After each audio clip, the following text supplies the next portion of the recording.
nu mat rek maa ci ñu bi ma ñëwee nag ma xeeb sama bopp bi ma xeebee sama bopp sama xol jeex gis nga cosaan joojee la ma ca wayaan microcentral bi maa ko yore woon bi ma ñëwee damaa jaay 12000 francs booba temps ni daan diwoo booba da ngay wut lee bii xam nga lee accident bu weex bi lee bu ngi la daan boole ñun kaawlaw bay lañ ko daan def dañuy boole lee bi ak lingom ak diselvan daal di koy baxal ba mu bax ñu daal di koy ser ba mu segg ñu def ko ci pot daal di boole nico bi ak vénis bi ak ab bi ndax lee bi dafa foor boo ko diwoo da ngay toog ci biir néeg bi fekk ndax wextan booba dangaa bëgg boo génne ñu xool la dama daan diw man dong dama daan tëj bunt bi damay wëndeelu sama biir néeg damay fekk ba ñàkkutoo xib ndax saf gu ma saf waaye booba lan laa bëgg boobu dama bëggoon a xiis doo yegg 10 jours te meloon na tubaab. jaune bi moom lan la moom bi xanaa mooy lingom bi wala benn kii la.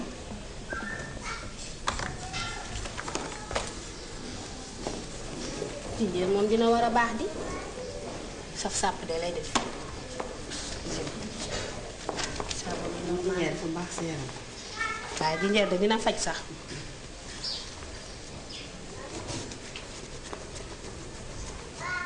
ay tundooy tamit mën na xees. waaw seet naa ko keroog. ay day namul dara si xeesal. billaahi tundooy. ba pare rek jaxase daa def sa pot.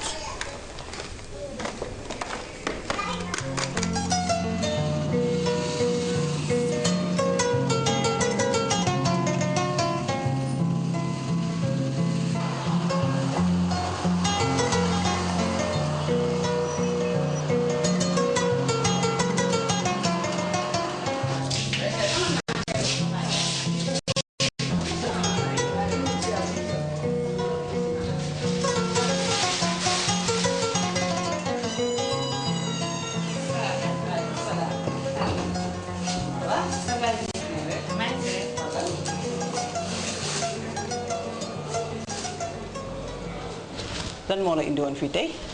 waaw madame man dama ñëwoon pour sama yaram bi xam nga dama doon xeesal. xeesal bi daal dem ba bëgg yàq sama yaram bi. bon ma ñëwoon ni damay ñëw consultation. waaw. naka la def sa yaram fan moo génn ci yaram bi ci loxo yi ci tànk yi. ci loxo yi ak tànk yi. ak tànk yi def ay taches yoo xamante ni. dootul neex a présenté daal. waaw sama loxo yi di bëgg a yàqu. li génn na ci yow ñaata temps. def na weer ëpp na weer. ëpp na weer ñaari weer ça fait des années. des années. oui mi ngi yow sama yaa ngi yaram. xeesal depuis ñaata temps. bon bi ma dalee xeesal yàgg na. yàgg na def na 10 ans. waaw def na 10 ans. def na 10 ans. oui d'accord def na 10 ans. yan produit ngay faral di jëfandikoo. bon produit yi lait. lait de corps. lait de corps ak nu mu tudd nu mu tudd. Claris. Claris waaw. ah Larissa. Larissa. Larissa carotte mais du Larissa rek parce que avant Larissa doon naa diwoo yeneen i produits. xam nga comme ay skin light. Skin light. ak Yuma. Fairlight. Fairlight. ak bari na da daal. ngay jëfandikoo tube yi. damay jëfandikoo tube yi. waaw. comme Dermalis mais lii sama loxo yi. Movat moo ma ko def jamono yu may diwoo Movat. waaw parce que boobu joxoon na ma teint bu rafet boo xamante ni ma weex tal mais après daal mu commencé di génnee taches noires yi. ma bàyyi Movat jël Dermalux. di ko diwoo ak saabu yu may utiliser. saabu xeesal yi. waaw moom daal moo ma def li nga am nii ci loxo yi. li nga am nii ci loxo yi ak ci yëpp ci kaw. waaw cere la moom mooy moom la ñu wooyee cere. hydroquinone moo koy joxe. hydroquinone mooy lee yi ngay doon wax léegi seen tur. dëgg la yooyu dafa am hydroquinone. te hydroquinone kenn du ko diwoo bëccëg. parce que jant bi baaxu ci naaj bi. boo ko diwoo bëccëg loolu moo lay jox tache ñuul yi. dëgg la d'habitude ci diggu ginnaaw bi lay nekk. waaye mën na nekk ci loxo ci tànk mën na nekk partout. soo arrêté xet produit yi ngay diwoo. dina wàññeeku mais du dañ complètement cere moom boo xasee ba am ko rek. traitement bi benn la mooy laser. li ki des nag dafa am ay produits ñuy naxante rek. pour mu xaw wàññeeku mais surtout nag nga arrêté affaire xeesal bi. loolu moo la koy indi. mais léegi est-ce que moo ko arrêté lii dina dañ sama yaram bi. dina dañ waaye dañ bi du gaaw.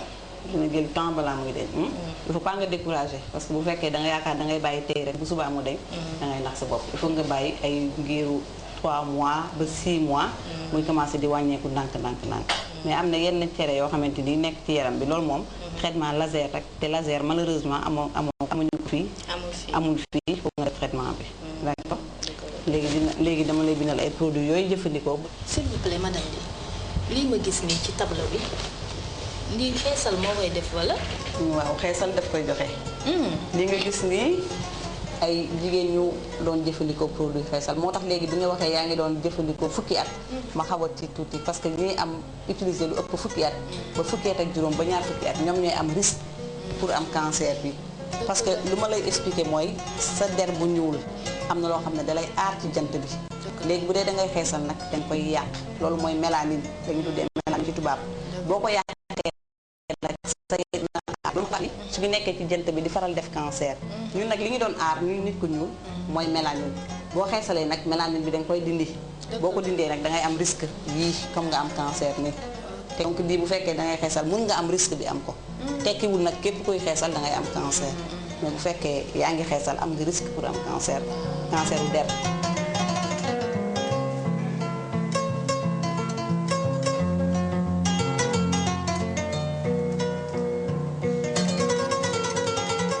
La moitié des femmes qui viennent consulter viennent pour des complications de la dépigmentation artificielle, connue sous le nom de khessal. Mais l'autre moitié vient pour d'autres affections dermatologiques. La pathologie dermatologique ne se limite pas au khessal. C'est vrai que le khessal occupe une part prépondérante dans nos consultations, mais heureusement que ce n'est pas la seule pathologie que nous recevons ici.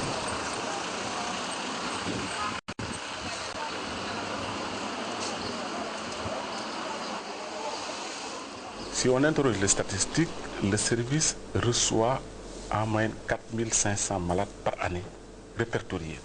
Je dis bien répertoriés parce qu'il y en a beaucoup qui ne sont pas répertoriés. Près de 30% de ces 4000 viennent ici pour des maladies liées à la dépigmentation artificielle. Souvent, c'est des femmes qui ont peut-être initié la pratique à visée esthétique et qui malheureusement se retrouvent avec des complications qui sont tout sauf esthétiques. À telle enseigne que vous avez entendu tout à l'heure, la patiente a des difficultés à exposer ses mains quand elle est en public. Elle a tout le temps des attitudes pour éviter le regard. Donc il y a une souffrance morale très importante qu'il faudrait prendre en compte pour une prise en charge optimale de cette femme. Donc il y a un volet psychologique qui n'est pas négligeable également. Parce que c'est des femmes qui souffrent énormément quand elles présentent ces complications. tubaar fakàlla macha allah ba ñun ma daan bul xeesal àddina jay ma ak mbooloo mi may dem programme yi ña ma fa fekk xees ma sol mbubb mu rafet mu gën a valeureux seen mbubb man ñu teg ma ca gannaaw kenn caméra wu ma caméra ñiy xeesal moo ma dugal ci xeesal ba ma demee xewit ñu caméra ma teg ma ca kanam kaset ba ñu seetaan ko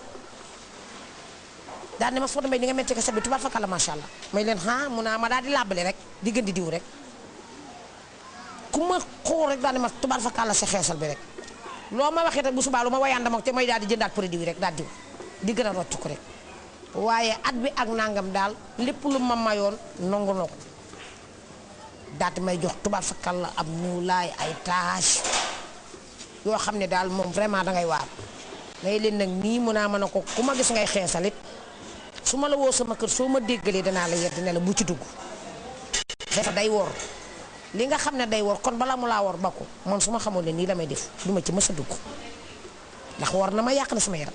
C'est des infections d'une gravité telle que la mort peut s'en suivre.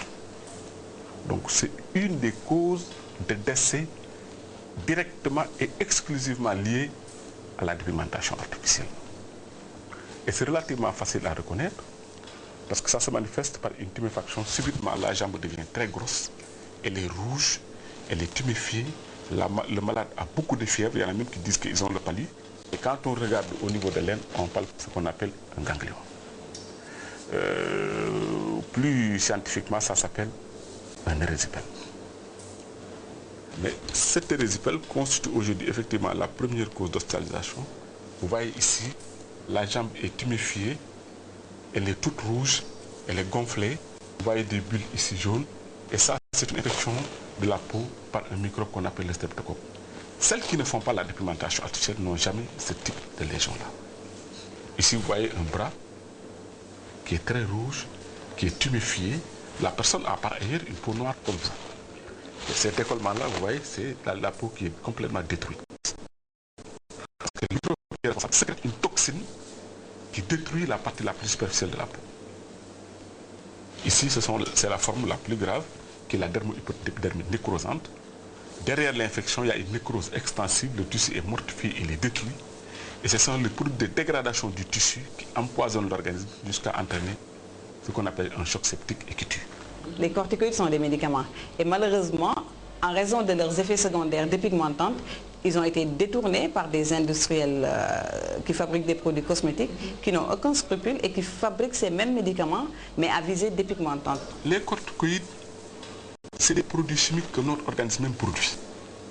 Nous savons dans notre organisme des glandes qu'on appelle les surrénales qui produisent des corticoïdes qui nous sont indispensables pour nos fonctions les plus importantes. Mais quand on les utilise dans un but de traitement, on constate les inconvénients. Parmi ces inconvénients, il y a l'effet dépigmentation. C'est pour cet inconvénient-là que les bonnes femmes l'utilisent.